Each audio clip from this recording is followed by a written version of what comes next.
mon prénom, je m'appelle Alexandre.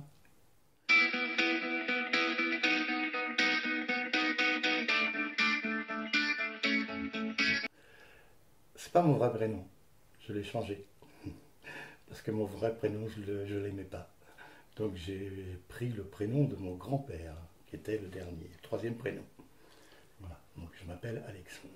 J'ai quand même vécu avec pendant pas mal d'années. Mais il ne me plaisait pas du tout, quoi. Donc mon vrai prénom c'est Jackie. Et je détestais. Malheureusement c'était le prénom que mes parents m'ont donné, donc j'ai fait avec. Et puis quand j'étais assez mature pour dire ben non, je veux. Non, non, ça ne me correspond pas. Enfin, je pense que le prénom ne me correspond pas à ma personnalité. J'ai choisi le prénom de mon grand-père, puisque je m'appelais Jackie Claude Alexandre. Donc j'ai pris le troisième prénom. Et j'ai tout fait pour que ce prénom devienne le prénom officiel, qui est maintenant le prénom officiel sur mon acte de naissance et sur ma carte d'identité. Je suis plutôt autodidacte, même carrément autodidacte. J'ai fait plein de choses dans ma vie et j'ai toujours, comment dire, j'ai pas compté sur les autres pour faire ce que j'avais à faire. Je suis plutôt quelqu'un de calme. Je me définis comme un instinctif, donc je calcule rien. En fait, ça a été c'est ce que j'appelle moi ma qualité, mais ça a été un de mes plus gros défauts parce que dans ma vie professionnelle, je n'ai jamais vu les choses venir quand elles étaient pas bonnes pour moi, parce que je suis instinctif et que pour moi tout le monde est beau et tout le monde est gentil. Et à partir de ce moment-là, je ne voyais pas quand on commençait à vouloir me taper dans le dos ou me sabrer ou autre. Et il y en a eu quelques-uns. Et si j'avais été peut-être moins instinctif, j'aurais peut-être pu réagir plus rapidement. Je suis, je dirais, tenace. Peut-être tenace, pugnace. Quand je suis sur quelque chose, je vais jusqu'au bout, jusqu'à ce que, à un moment donné, je considère que j'ai fait le tour et à ce moment-là, je lâche. Mais tant que je n'ai pas réussi, je suis ouais, tenace, je dirais, peut-être là. J'en ai plein. J'en ai plein. Non, je suis pas assez ouvert aux autres. Non, je suis très introverti déjà. Donc, comme ça, c'est déjà un défaut qui est pas mal. Et puis, j'ai parfois, je vais un peu trop facilement à ce que moi je pense, sans laisser les autres s'exprimer sur sur l'idée ou sur la discussion qu'on a à ce moment-là, quoi. Donc ouais, je vais peut-être un petit peu trop rapide dans la façon de percevoir euh, la vie des autres. Alors c'est très difficile dans ce domaine-là. Pourquoi je ne sais pas, mais je ne suis pas quelqu'un. Étant donné que je suis assez introverti, j'ai assez de mal à m'extérioriser et à montrer quand je suis heureux, etc. Mais je dirais, par exemple, en ce moment, ben, quand on fait les cours de chant le soir, où il y a, on est une dizaine, et puis je suis entouré de numéros qui sont tous plus ou moins rigolotes ou rigolos, et bon, là, ça me met en joie, quoi. Et je chante mal. Non, mais j'adore ça. J'ai toujours chanté. Euh, ma guitare que j'ai à la maison, c'est la première chose que j'ai achetée quand j'ai eu ma première paye. Je l'ai toujours gardée et en fait, Je sais pas très bien jouer parce que je suis pas très doué, j'ai jamais appris le solfège et tout ça, mais je gratouille et j'ai toujours chanté. Et donc, quand je suis arrivé ici à 5 ans, je me suis dit, bon, il faut que je fasse quelque chose, il faut que je me trouve un intérêt, quoi. Je suis tombé sur l'école de Chantal, et là j'ai appris une autre façon de chanter. Parce que là, il fallait chanter en rythme et chanter sur une musique qui, elle, était calée. Quand on chante tout seul à la guitare, c'est facile. Tu te loupes un peu, tu rajoutes un accord, tu enlèves un accord, c'est simple. Chanter là, c'est moins facile. Mais j'adore ça. Mais le reste du temps, qu'est-ce qui me met en joie? Euh, Mes enfants, mes petits-enfants, quand je peux les voir. Tout ce que je vois à la télé, les guerres, l'Ukraine, Jérusalem, et puis pas que ça, tout ce que l'être humain est capable de faire de plus moche. Voilà, ça me fait vraiment de la peine. Je ne comprends pas pourquoi les êtres humains se font autant de mal entre eux. Pourquoi ils se font autant de mal? Pourquoi ils se. C'est ça, ça que je ne comprends pas. Je ne comprends pas cette violence au point de se tuer, au point de se faire mal, alors que il n'y en a pas. Enfin, on a tous le même sang, on a tous la même chair, on est tous fait pareil. Même si on n'est pas la même couleur, on est tous fait pareil. Quand je veux dire, on a tous besoin de la même chose. Et je ne comprends pas cette violence. Je la comprends pas. De mourir tout seul chez moi, sans que personne s'en rende compte. De ne pas avoir plus voyagé, parce que j'ai voyagé un peu, mais j'aurais pu voyager plus. Mais ce que j'ai toujours regretté, c'est de ne pas savoir parler l'anglais couramment. C'est bête, hein, mais je trouvais que ça limitait les échanges et que c'était dommage. J'ai essayé, mais je ne suis pas doué pour la langue. Donc, ouais, je pense que c'est un de mes plus grands regrets, c'est de ne pas avoir parlé anglais couramment. J'ai fait tellement de choses que je ne sais même pas si je pourrais dire tout.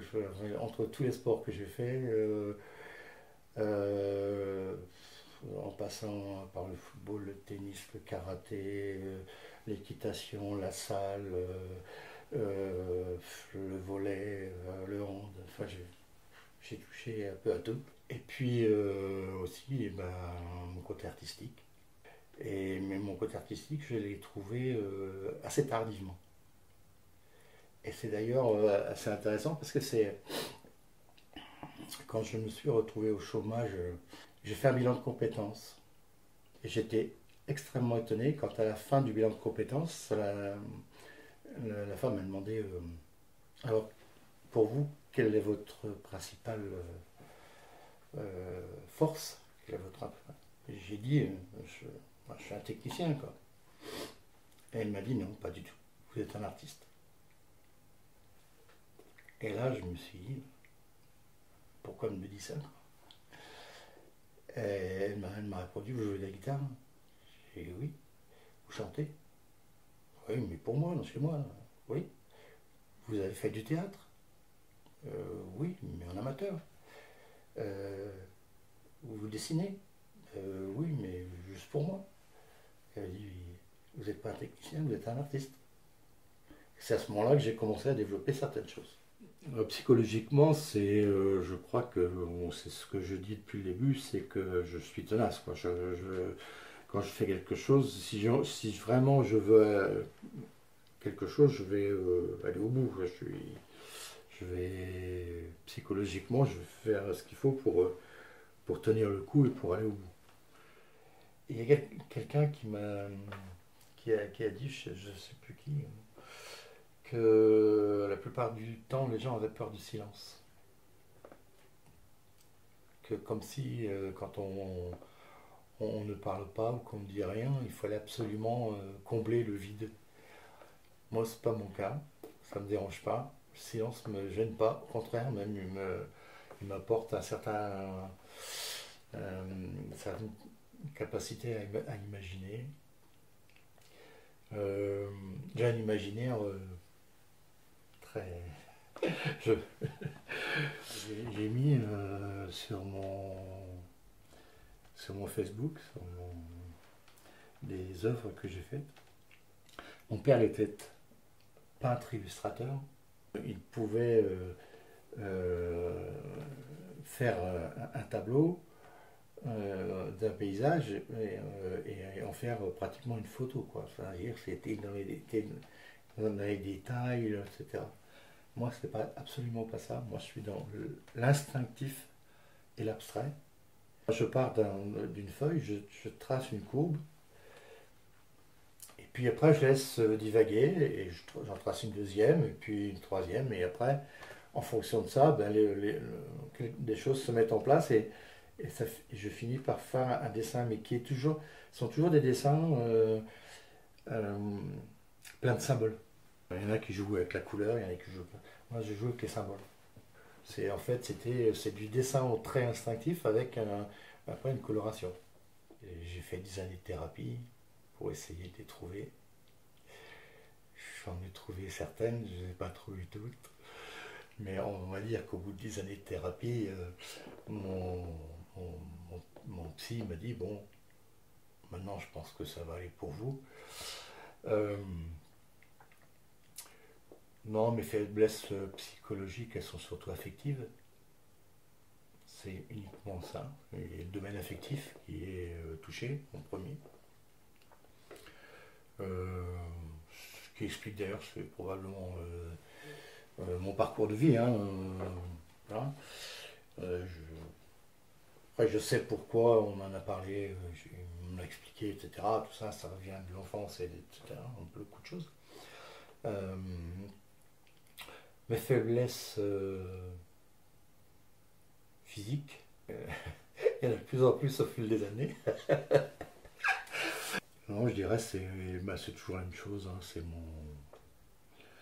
ma corpulence, mon poids que je déteste. En fait, je déteste tel que je suis. Hein, je ne m'aime pas hein, comme je suis.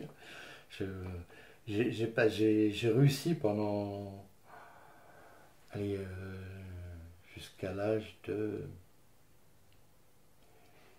45 50 ans, j'ai réussi à rester dans les 75 78 kilos.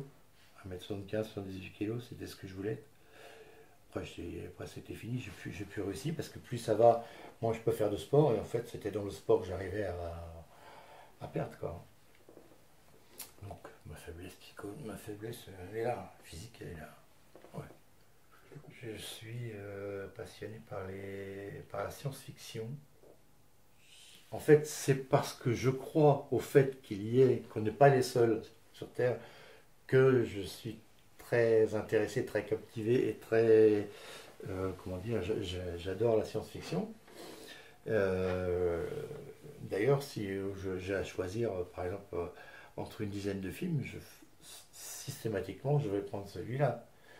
Bon, et le film que j'ai adoré par-dessus tout, c'était Avatar. Et je peux regarder des documentaires sur l'univers, et tout ça, ça me passionne. Oui. Mais c'est vrai qu'il y a les deux côtés. Il y a le côté, oui, imaginaire de ce qu'on peut trouver, croire qu'il y est, et le côté scientifique de ce qu'on essaye de faire en essayant d'obtenir des signaux ou d'aller envoyer des sondes qui vont nous répondre dans 20 ou 30 ans. L'amour des gens. Je trouve que la vraie valeur, et elle se perd beaucoup, la vraie valeur aujourd'hui, c'est d'aimer l'autre, en fait. Je parle pas de l'amour charnel entre deux êtres, hein, mais c'est euh, vraiment l'être humain. Que les êtres humains puissent, au lieu de se déchirer, puissent s'aimer plus, quoi. Ça, c'est de la valeur. Ça se perd. La franchise. Euh, J'aime pas les gens qui qui me disent, enfin qui me pourront croire des tas de trucs alors qu'ils s'en fichent et qu'ils n'y croient pas, qui ne te disent pas la vérité, qui ne te disent pas les bonnes choses, qui te passent la main dans le dos alors qu'ils pensent le contraire, quoi. Moi je suis un instinctif, donc le contact, les personnes qui m'attirent j'ai pas de stéréotype, que ce soit pour une amitié homme ou une amitié femme ou autre. J'ai pas de stéréotype. Comme je suis un instinctif, c'est en fait c'est en fonction du feeling, du contact. Je sens assez rapidement les gens en qui je peux faire confiance et ceux en qui je peux pas. Je sais pas comment l'expliquer, mais il y a un petit quelque chose qui me dit en moi, fais gaffe, c'est pas clean. Ou alors, voilà, c'est quelqu'un de franc, c'est quelqu'un de super. Ça, j'arrive à le saisir facilement. Et c'est ça qui m'intéresse le plus, en fait.